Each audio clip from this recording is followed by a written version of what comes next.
The creative community is brought to you in part by a generous grant provided by the Diana and Simon Rabb Foundation.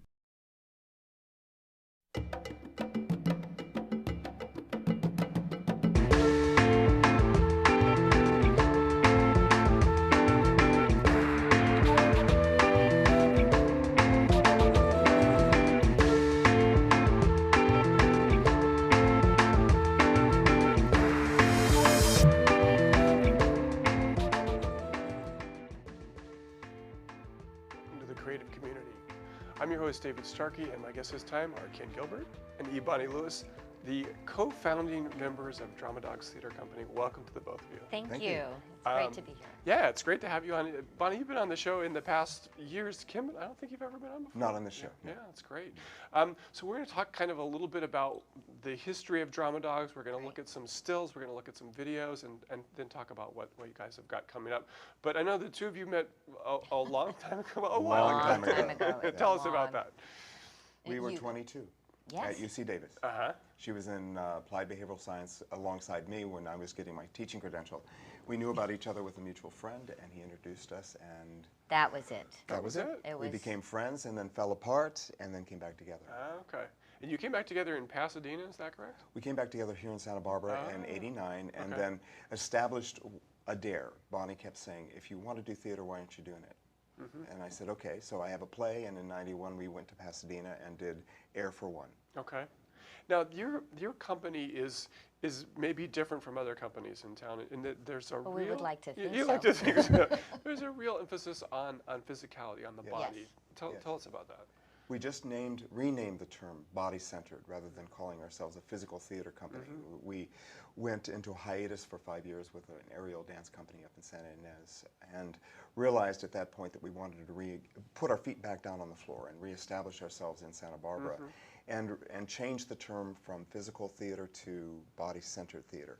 And we all feel better about that, because that's what we do. And we have a great sense of the power that resides within the body, and it's just one wonderful way to release our expressive energy and to create characters and to create relationships, which is what you're doing in theater. Right. So our focus, with due respect to all the other ways of working within a theatrical model, our focus is the wisdom that lives inside our bodies in order to create characters, connections, discover and uncover relationships and dynamics that go on between people in a scene or in a play or even in a one-person show, what is happening, and then the energy that lives inside of us. Right, right. Well, let's see you in action, Bonnie. Now, Ken, you're involved in what we're about to look at as well, too. So tell us, we're going to look at two clips. One is called Frida, and one is from Queen Undaunted, which is a play that Ginny Weber wrote and sort of also borrowed from Shakespeare on. Tell us first about Frida. Frida, I'm paying homage to my grandmother, and what I loved about Frida, Kenny directed me in putting together this process. I wanted to obviously celebrate my grandmother and incorporate all the passions that I love. And I love theater, I love acting, and then we also incorporated the whole media concept. I had some pictures of my grandmother. So it gave us an opportunity to create a very tight, compact piece that I think demonstrates, well, the love of my mother, my grandmother, but also the passion that I have for theater and for creating. And I want to thank Misa Kelly for that one, because we pulled it together for the Santa Barbara Adapt Festival. So the piece in its entirety is on YouTube, so if people want to watch Drama Dogs Frida, I think probably would pull it up. It would pull it up, yeah. And then tell us about Queen Undaunted, which is another collaboration, Well, for a body-centered company to work with words was an important piece for us. Also to go into the use of Shakespeare's language. So within collaboration of Ginny Weber, we were able to go in and work, how do we tell a story, particularly in this piece where Margaret is a character that gaps through 4 different Shakespeare plays, the Henrys, and then into Richard. And so we see the piece that you're seeing here is between 2 of the Henrys. Right, right. The dance for the baby being born, Prince Edward. the baby is born. That doesn't happen inside the Shakespeare play. It happens between the plays. So Bonnie and Ginny agreed there needed to be a movement piece. And personally, we were in a hiatus. We were experiencing a transition. And usually the best way for me personally to deal with a transition is to do something. So create something. And Ken said, you've always been interested in Margaret of Anjou, and I've always wanted to work with Ginny, and Ginny and I have talked about this for a long time. This particular piece, exactly. And Ginny and I have always wanted to do Shakespeare. Well, there is no way I would ever play Margaret as a young woman now, and this gave me an opportunity to develop and create the arc of a woman using Shakespearean language and then integrating our style of creating character and relationships and putting together a theatrical piece. Yeah. And then Ken directed, and our co-director, which is one of our company members, Michelle Osborne, was pivotal in helping us pull this whole process together. It was very exciting. We collaborated with the Bard and Ginny Weber. Yeah, right. You know, Shakespeare Two great and Ginny. writers. Two main writers. What can I say? So let's take we're gonna go and take a look at the video here of the first of all Frida, and then it will segue directly into Queen Undaunted.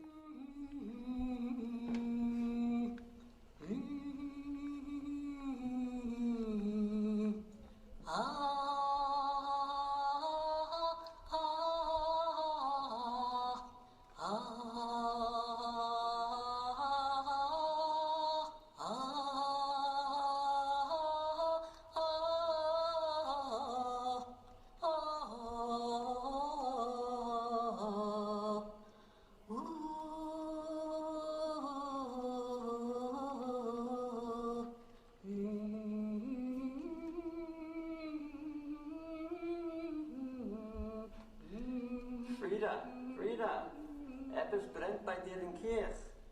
Gar nicht brennt nicht, das sind die Zibbeles. Zibbeles? Was für Zibbeles? Ja, ich brenn und Zibbeles auf Fetschere. Ah, Zarech. Zibbeles mit was? Mit Katschke, gebratene Katschke koche ich ein. So, Katschke. Das ist eine Simche. Gebratene Katschke, geprägelte Zibbeles. Nee, nicht kein Simche. Kartoffel, man hat mal sagen. Bulbes. Bei uns sagt man Bulbes. Kartoffel, Bulbe, dieselbe Sache. Du esst Bulbes, ich esse Kartoffel, aber ich soll Mais heimi. Gut gesagt, Frida, gut gesagt. Nu?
So what the challenge that we had in creating this piece, which was we had to figure out, we were going from Henry II Part 2 into Henry II Part 3.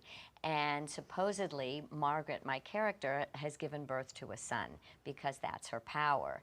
And we had to come up with a theatrical device to demonstrate that whole flow of time. And in order to do that, I said, well, let's do a dance. So let's do a dance. Yeah. And we did. We listening to music, which is what I love to do as an artist. Is, oh, good, now I'll listen to music. Let's see, what do I want to say? How do I want to say it? Using improvisational techniques, and then finally getting something set to demonstrate a whole passage of time. And that was why that piece came into fruition, and also I think demonstrates one of the components and part of the power of our work is the way we do integrate movement to tell a story. Yeah. And we received a lot of comments on that section of the piece. Right, and there's subtle details in the dance piece as well. Her robe starts out, or her coat starts out as purple, and as the boy is born, and her coat is reversed, and now it's the coat of the roses. Right. And she was the queen of the roses. Yeah. And I think you guys did a terrific job with lighting and sound. We should mention a couple of other members of the company, Michelle Osborne and Erica Connell, who have been with you since the 1990s, right? Yeah, Michelle did the soundtrack. She and her husband worked on finding the appropriate mix of sound, also including voiceover. So she comes in and speaks many times in other characters' voices. So we see her affected by the words of someone else or her thoughts inside. So that had to happen, and Michelle did that with her husband. And then Erica is an extraordinary member in that she's been with us for the longest of anyone. And she is a kind of stage manager who breathes with the performers. So as she's watching and witnessing the show, she's on stage with us, representing the change of the lights and sound and how things move. And she's covering the performer. Yeah. In an It was extraordinary way. an amazing process working with her, especially the second time we did Queen this past year. There were moments I had such a strong sense that my stage manager was behind me, and there were moments where I knew I could step into a light and it would be there, because when you're on stage by yourself, you have to find the other components that you're going to work with. And in this instance, it was the lights or it was the sound or it was a costume prop, and there I was, and I just knew Erica was there. And She by was the gonna be last there for you, production, yeah. by the last time that we ran the show, I remember having this moment. I'm like, okay, Erica, and I'm stepping into, and I knew that as soon as I stepped in, the light was going to pop up, and I could feel that synergy. It's very exciting.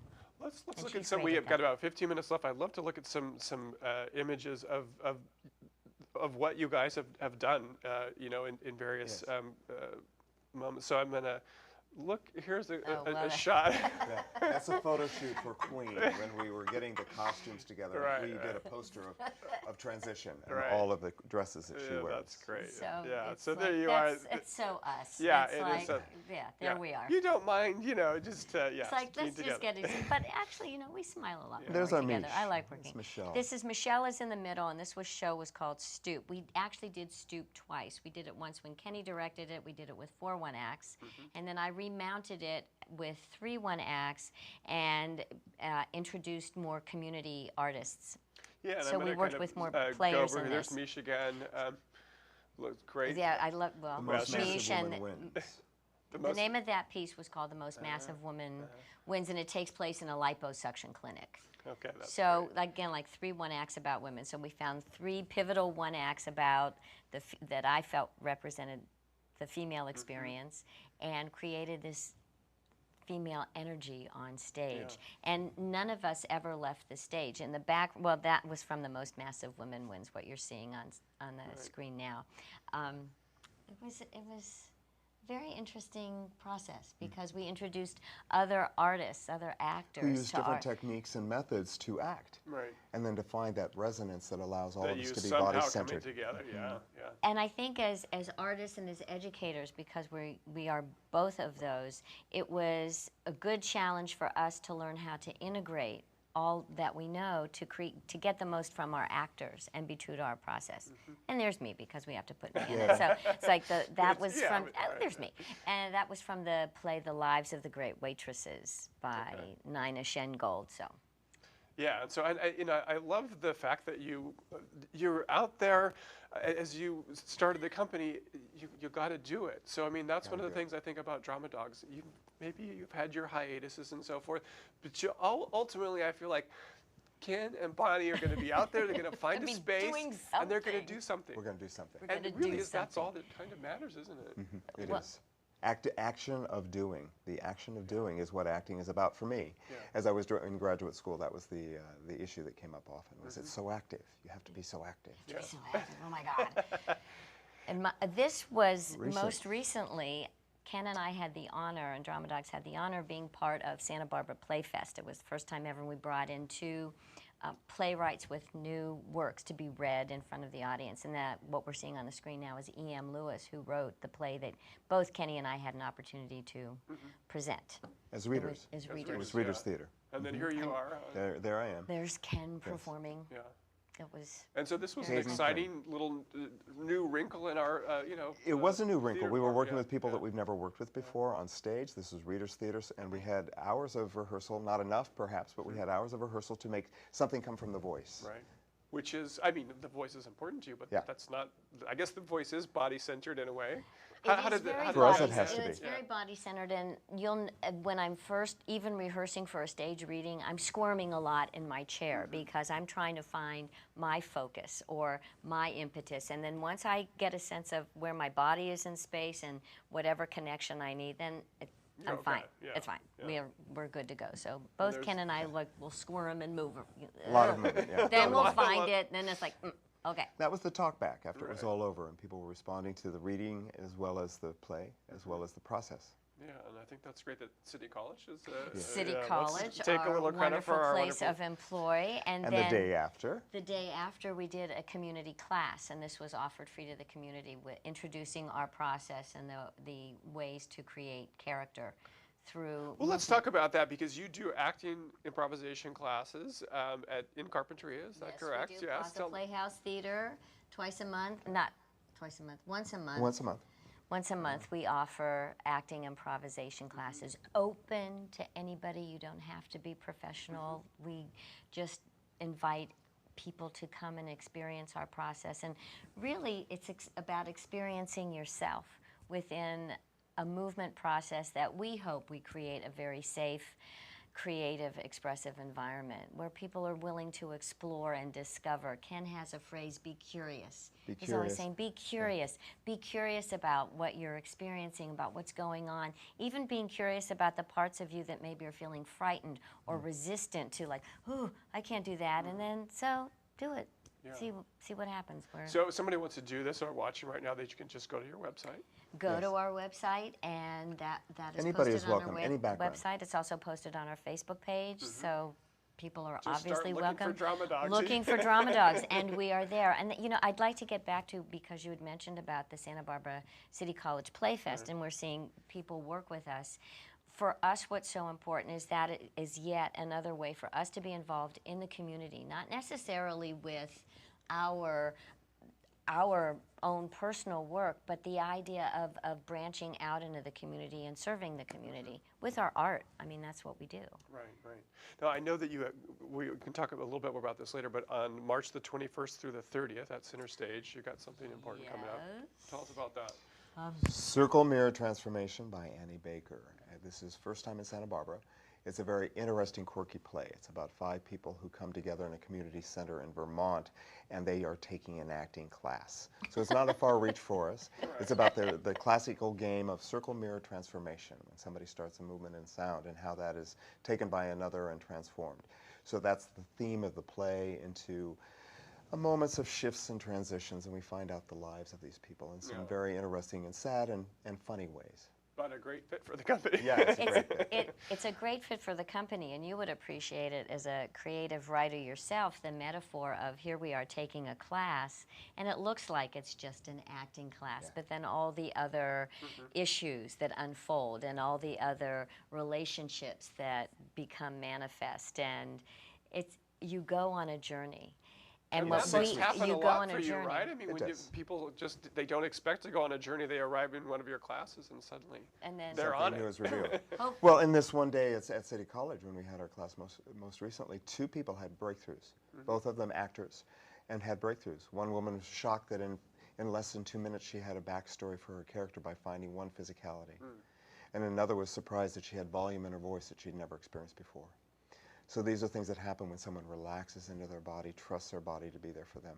So it's from the bottom up rather than the top down. The psychology comes through the body rather than making choices on top of the words or the ideas behind a character. And then just to clarify backstory, that is also one of traditional techniques. As an actor, you want to have a sense of who your character is. What happened to them before they Yeah, got to what that happened moment to on them stage, before they right. came to this moment. Why is this happening? What's going on? And that is one of the techniques and one of the disciplines. And for me, it was very exciting to hear someone make a personal, intimate connection with that process by using our work and then being able to understand the character then that they were creating. Right. So that felt wonderful. And there was also a director in the class that we were teaching at the time. So then taking the work and relating it to the directing process, because there are many times when you're in a show and the director is stuck and says, do something, and you're like, what? So it gave us an opportunity then to sort of cross many bridges. Now, viewers looking over our shoulders. There's crossing many bridges. Here I am with my leg up in the air. This piece is Grace Jones LaVion Rose. I one day asked Bonnie if she would want to do a movement piece that would have to do with a love story. And that's what this is about. LaVion Rose, a man and woman meet in a park and have that incidental connection, that spark of possibility, and they fall in love.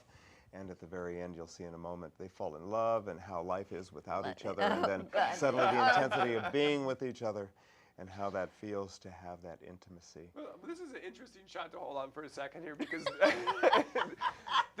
the two of you obviously here are taking some things from your own life and bringing it on stage. So that must be an interesting kind of, to go back and forth, what's real, what's not, you know, what's... We've done so much together since '91, I don't think we know when we're not. It's pretty intense to be on stage and not even have to look at her. Right. And we feel each other, she feels me, I feel her, and Very just that intimacy of connection. Because we do trust our body to connect, and that's what's happening there. Well, now, trust each when other. you're directing Bonnie, what is that like? Is she resistant to your instruction? No, or that's Yes. been a history. In '91, she looked at me the first time when I gave her a note, and she said, "I heard what you said, but I don't know what you mean." Her background in dance was my hindrance. I didn't have a vocabulary. That's when I began my journey into Pilates and expressive movement.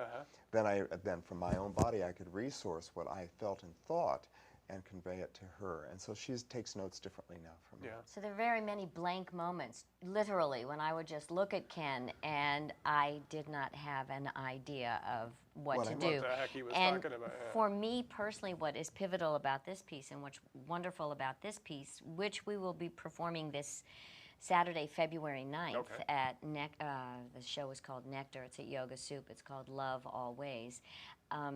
This was the first time that Kenny and I danced together. So he was entering my realm, as it were, and it was very wonderful and very special to me for that reason, because of that. Yes, as they fall in love on the park bench. They fall in love on the park bench. Very nice. And that's And the end of that's their the end. relationship. Final show, yeah. And it's a kind of heart-shaped thing. Yeah. Yeah, That's great. that's Well, let's talk. No, we have about 3 minutes left. I love to. We've been zipping through your lives and career so quickly, but I'm going to go back to your day jobs, and we all have day jobs. As you said, Bonnie, before the camera started rolling, you have to have 6 day jobs, or else you have to have a lot of money somehow to live in Santa Barbara. You guys both though work with the body. Tell me about your jobs. Well, I teach Pilates. I teach a practice called Nia, and I work those into how I can become more expressive and more sentient and more feeling, and allow myself to become more expressive. So those are the reasons that I teach those. It keeps my instrument honed. I also have an opportunity to share with other people how they can self-heal or find their own way to a better life, well-being. Right. and he teaches Pilates mat And classes. Yoga Soup, and then I also teach at Centerpoint Pilates on one-on-one. Help people find their way. And I work at Santa Barbara City College. I'm very lucky. I have a job. I'm an adjunct teacher in the physical education department, so I teach Pilates and yoga and stretch and relaxation. For a while, I did teach dance, and moving on, I like working that way. It keeps me involved with the community and keeps me at the ready all the time. So really enjoy, and many contacts and connections with the faculty and students. Yep. I want to think about what's ahead for the two of you. I mean, we know that on March the 21st, I'll give this out to our viewers one more time, Circle of Mirror Transformation is playing at Center Stage, and people can get tickets at Center Stage, or people can buy tickets online for that. Also, one of the first times ever it's so important to us for people to just get out and experience theater. Two of the performances are going to be pay what you can, which means you'll be able to come to the theater. Our suggested minimum donation is $5, but we will have 2 performances designed specifically as pay as you can, show up to the theater, have an experience, and we're very excited about that and looking forward to seeing how that works. Big, yeah. You know, so let's see how Cross this our works. fingers, And then, of course, we have our low price preview, and that's only $10, so we have the preview. We just love theater so much, and we love sharing it. So that will be March 21st. The low price performances will be actually on the Center Stage website. Okay. It will be on our website as well as on our Facebook page. Okay.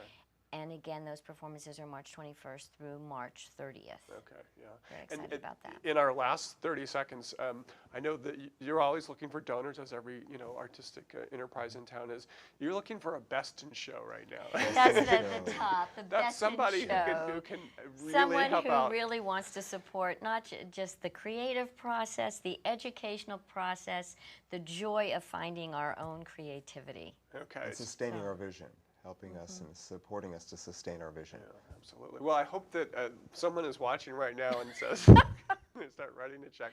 I want to Or just thank. be very curious. Yeah, just be very curious. Be They can very get in curious. touch. Bonnie and Ken, it's been a great pleasure to have both of you on Thank the show. you. You did. The Creative Community is produced with a generous grant from the Diana and Simon Rabb Foundation. I'm David Starkey. Thanks for watching.